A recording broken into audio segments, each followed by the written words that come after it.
कसे मसालेदार असले पाहिजे ना, म्हणून आम्ही मसाले पिसायला आलो. सो आज आम्ही जातो आहे मसाला पिसायला. आणि अरे careful, what happen, come come come, nothing will. Oh my god, oh my god, एक व्हाईट बगळ्यांसारखं. ओ माय गॉड, व्हाईट बगळे आहेत literally. I am also scared, my kid is हे व्हाईट, हे पांढरे बगळे या मार्केटमध्ये दिसत आहेत. इथे मसाला पिसायला आलेलो आहे. ॲक्च्युली ना इथे बरेचसे असे पक्षी इथून तिथून जात होते म्हणून आम्ही थोडे स्केअर्ड झालो. पण ही जागा still it was better because me already 2-3 जागा रिजेक्ट केल्या होत्या. सो आता आम्ही इथे आलो आहोत हळद आणि तिखट पिसायला.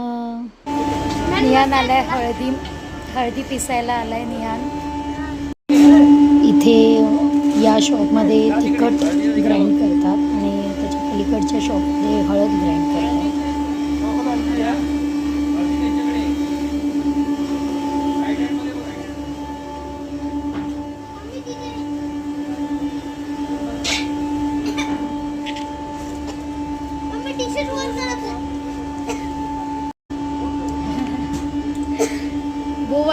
सो तिखट तिथे बाजूलाच होत आहे ना, म्हणून आम्हाला शिंका खोकला येत होता. इसल्यावर दाखवते बदक जैसा बर्ड आहे ना, वो कौनसा आहे.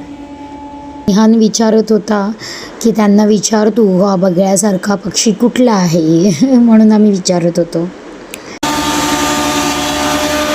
हा जो आवाज येतो आहे ना तो basically first level of grinding होतं आणि याच्या मागे एक मशीन आहे त्याच्यामध्ये सेकंड लेवल ऑफ ग्राइंडिंग होतं आणि तिथून ते खूप फाईन पिसून हळद येते.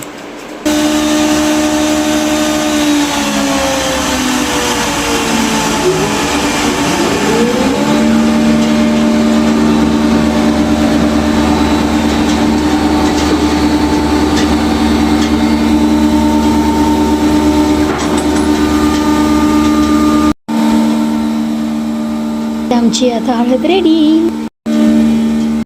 आलो आहे आम्ही तिखट करायला. हे जी पिशवी आहे त्यातून तो मिरच्या काढतो त्या आमच्याच मिरच्या आहे. सो हे 4-5 प्रकारचे मिरच्या आहेत. तो फर्स्ट लेवलला इथे आता तो ठेवून बाकीचं अगोदरच कोणाचं काय पेंडिंग असेल ते सगळं कंप्लीट करून आमच्या मिरच्या पुश करणार.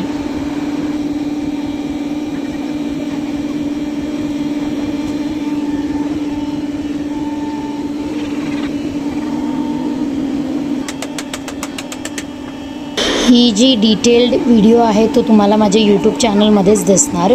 नेहा NH लाईफला नक्की सबस्क्राईब करा. इन्स्टावर शॉर्ट व्हिडिओजच दिसणार.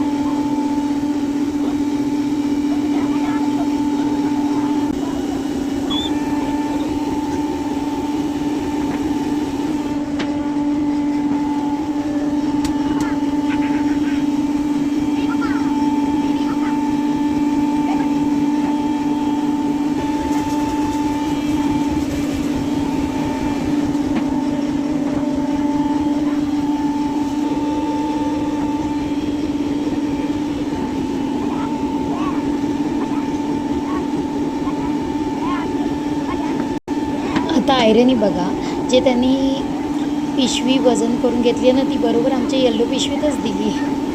इथे आम्हाला तिघांनाही खोकला येत होता, शिंका येत होते, पण लगेचच निहानला एक रुमाल काढून दिला आणि तो रुमाल घातला. त्यानंतर थोडंसं त्याला कम्फर्टेबल वाटत होतं.